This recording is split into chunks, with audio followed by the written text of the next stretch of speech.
Jangan lupa subscribe YouTube channel Metro TV News dan jangan lupa nyalakan notifikasinya.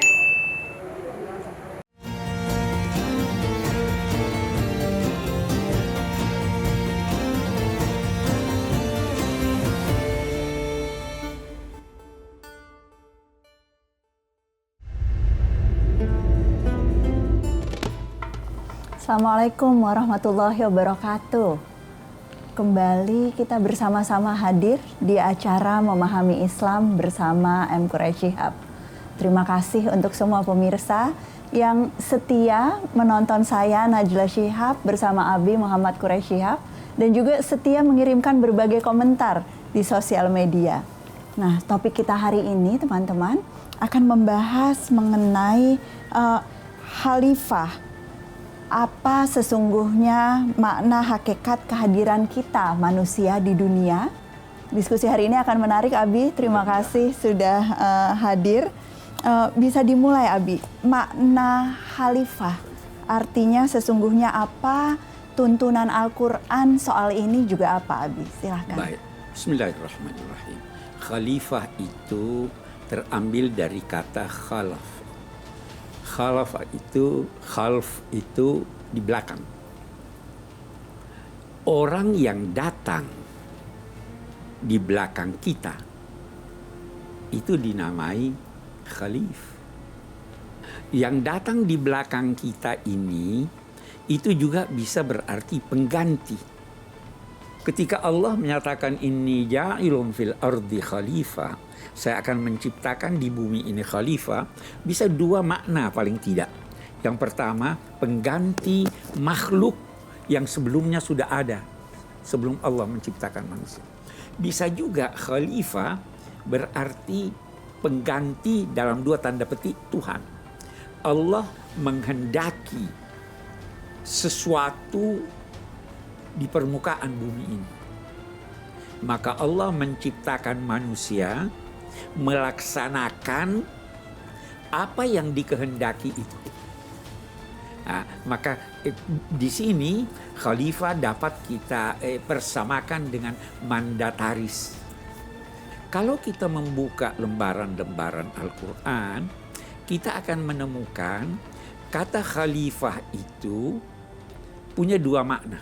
Makna itu dibedakan setelah kita menemukan di dalam Al-Quran bentuk jamaknya. Khalifah itu satu orang. Kalau banyak, bisa jamaknya khulafa, khulafa ur-rasyidin, bisa jamaknya khalaif. Nah, khalifah yang berarti pengelola bumi ini, kita semua ini adalah khalaif. Tetapi khalifah ketika Allah menyatakan di dalam Al-Quran, Ya Daud inna ja'alnaka khalifah. Wahai Daud, kami menjadikan engkau khalifah, yakni memiliki wewenang dalam bidang politik dan pemerintahan.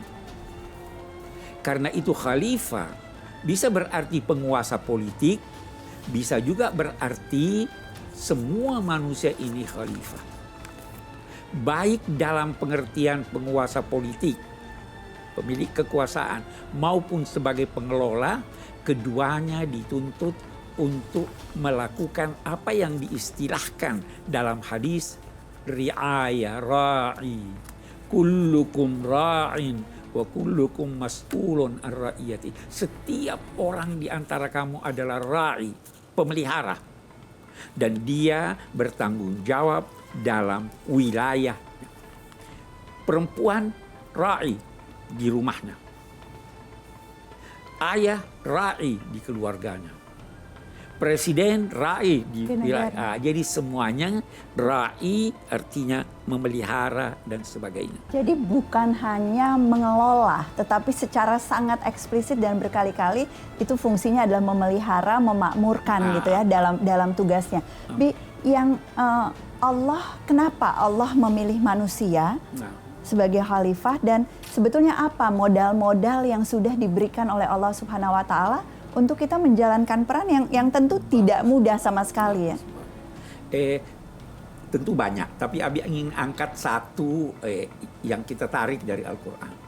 Malaikat itu ketika disampaikan oleh Allah, saya akan menciptakan khalifah di bumi, seakan-akan merasa dirinya lebih mampu. Betul. Kami tidak berdosa, kami bertasbih kepadamu. Maka Allah buktikan bahwa malaikat tidak mampu. Mengapa tidak mampu? Malaikat tidak punya inisiatif. Manusia punya inisiatif. Malaikat itu mengerjakan apa yang diperintahkan. Kalau manusia punya inisiatif, karena itu dia bisa salah, dia bisa benar.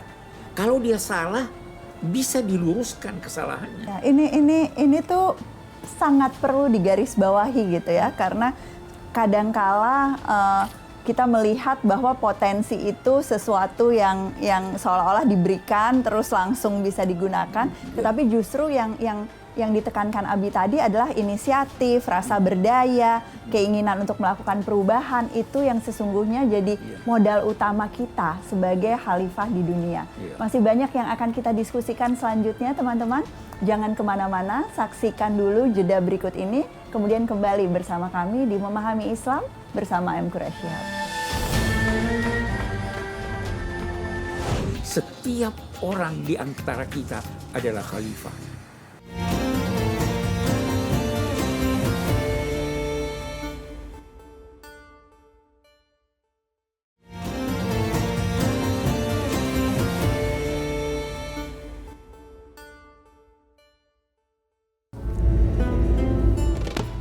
Terima kasih masih terus bersama kami di Memahami Islam bersama M. Quraisy Shihab. Kita masih mendiskusikan peran manusia, kita semua sebagai khalifah di bumi, di alam raya. Dan tadi sudah Abi sampaikan bahwa tugas utama kita adalah memelihara. Dan Allah Subhanahu wa Ta'ala menganugerahkan potensi-potensi kepada manusia untuk bisa menjalankan tugas memakmurkan bumi.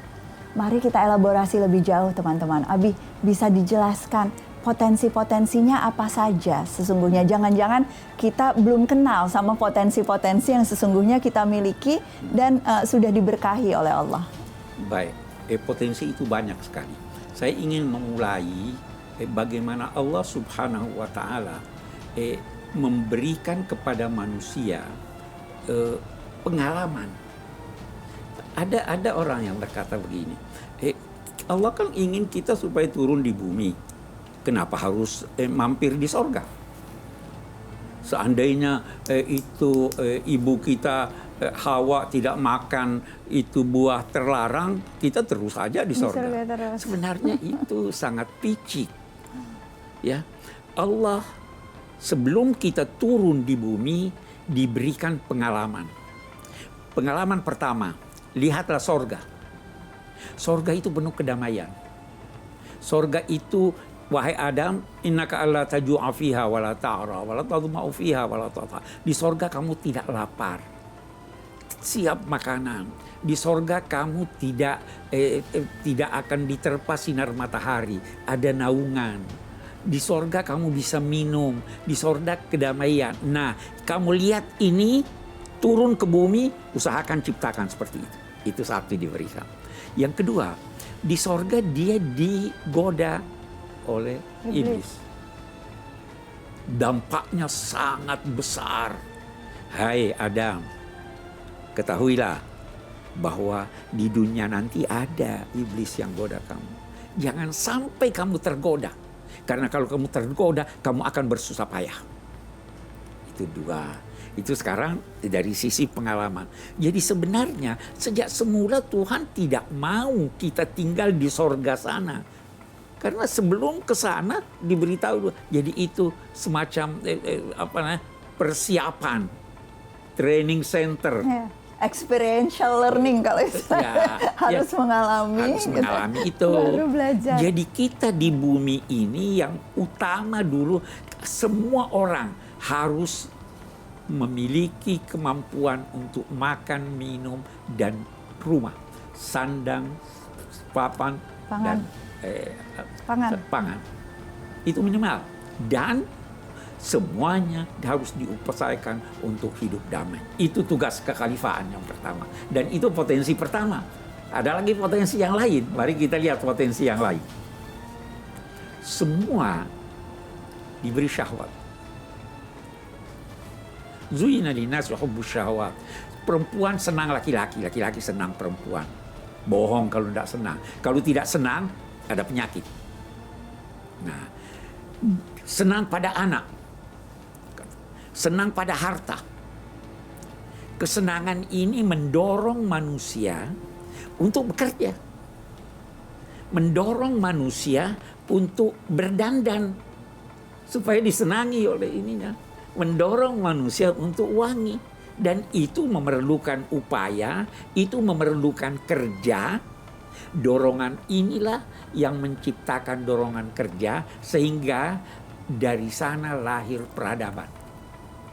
Peradaban itu adalah gabungan dari indah, benar, dan baik. Kita dituntut untuk menciptakan di dunia ini peradaban. Itu yang dimaksud memakmurkan bumi. Membangun peradaban di bumi ini. Ciptakan keindahan, seni. Ciptakan kebenaran, ilmu. Ciptakan kebaikan, akhlak. Itu namanya seorang sukses di dalam tugas kekhalifahan. Setiap orang di antara kita adalah khalifah. Ya, Ella ingin kembali sedikit ke tadi. Pada saat pengalaman Nabi Adam di surga itu menjadi pelajaran. Dan tadi kondisi yang ideal di surga itu seolah-olah menjadi sesuatu yang perlu diwujudkan di dunia gitu ya. Nah, itu apakah berarti peran dalam mengatasi kelaparan, karena di surga nggak ada kelaparan gitu ya, mengatasi kemiskinan, menjaga lingkungan karena surga digambarkan begitu subur dan sebagainya. Apakah itu memang peran-peran utama yang harus kita lakukan di dunia? Betul, itu peran yang sangat utama. Itu sebabnya ditegaskan ansya'akum minal ard wasta'marakum fiha. Dia yang menciptakan kamu dari bumi tanah dan dia memerintahkan kamu, memakmurkan. Makmur itu lahir dan batin. Lahir dan batin. Insya Allah mudah-mudahan ya pemirsa setelah mendengar uraian ini saya juga jadi makin bersemangat karena memahami bahwa peran khalifah itu ternyata jauh lebih menantang, tetapi juga kesempatannya untuk berbuat, untuk menumbuhkan potensi itu jauh lebih luas mungkin daripada yang kita bayangkan sebelum uraian hari ini. Jangan kemana-mana, tetap di Memahami Islam bersama M. Quraish Shihab. Sebelum bekerja, siapkan segala sesuatu yang masuk dalam kemampuan Anda untuk melakukan pekerjaan itu. Mau diberi jabatan, ini jabatan, nggak boleh saya tolak ini tugas dan sebagainya. Tidak, tolak kalau Anda tidak mampu.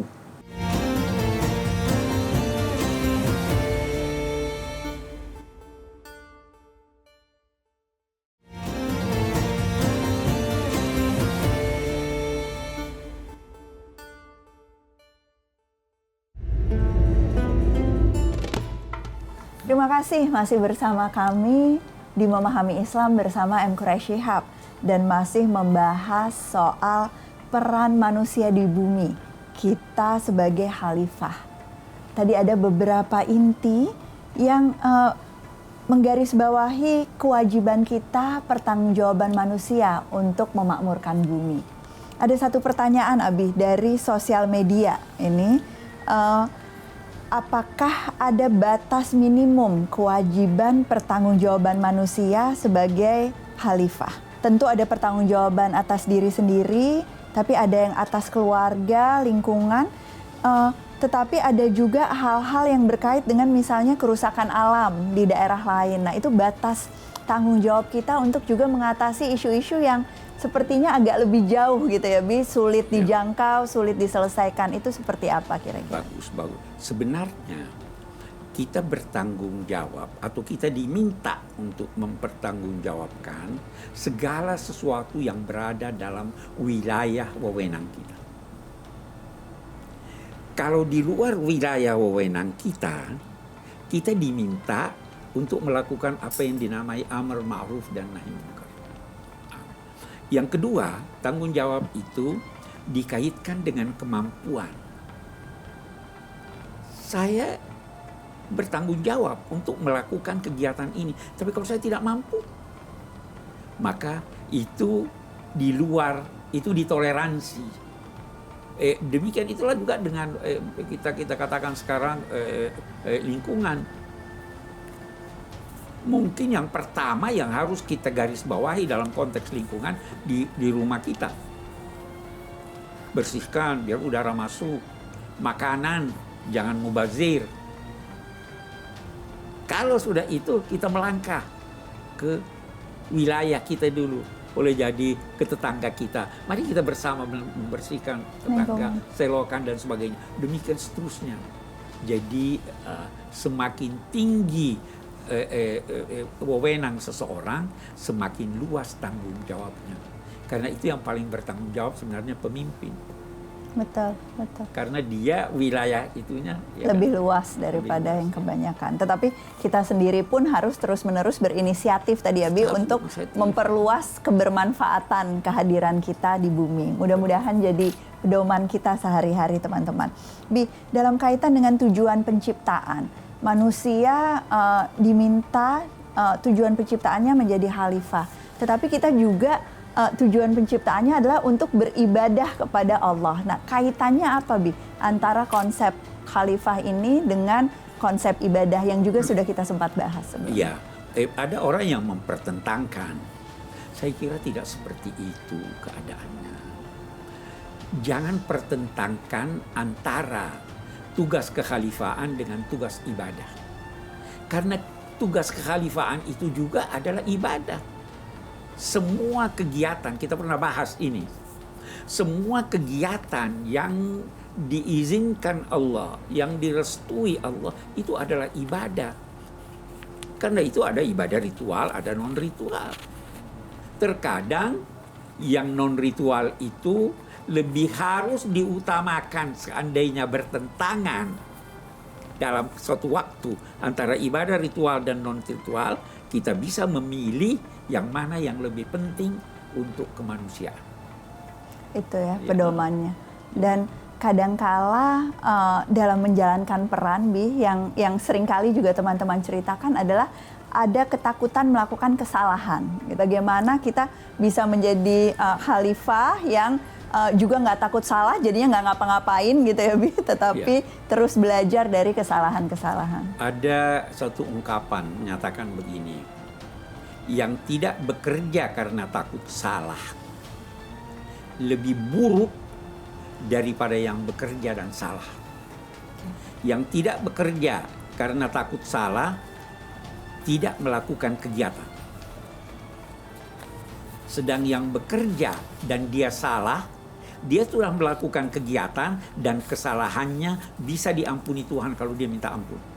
Memang tentunya sebelum bekerja siapkan segala sesuatu yang masuk dalam kemampuan Anda untuk melakukan pekerjaan itu. Mau diberi jabatan, wah ini jabatan, nggak boleh saya tolak ini tugas dan sebagainya. Tidak, tolak kalau Anda tidak mampu, tolak kalau Anda merasa tidak ini. Ya, jadi itu. Jadi orang ini harus cerdas sebenarnya di dalam ini. Jangan ambil begini aja kita disuruh kerja, saya takut salah. Tidak, manusia adalah tempatnya salah. Kalau tidak mau salah jadi malaikat. Dan bukan malaikat yang dipilih sebagai khalifah di bumi oleh Allah Subhanahu wa Ta'ala. Kita manusia diberikan potensi, diberikan kemampuan memilih dan kemampuan untuk terus mengambil peran untuk mencapai tujuannya. Semoga apapun yang kita lakukan teman-teman menghasilkan dampak yang diharapkan dari tugas sebagai khalifah ini. Semoga kita mampu bertanggung jawab untuk terus memelihara bumi dan memajukan peradaban seperti yang tadi disampaikan Abi. Terima kasih sudah bersama kami di Memahami Islam bersama M. Quraish Shihab. Sampai jumpa lagi pekan depan. Wabillahi taufiq wal hidayah. Wassalamualaikum warahmatullahi wabarakatuh.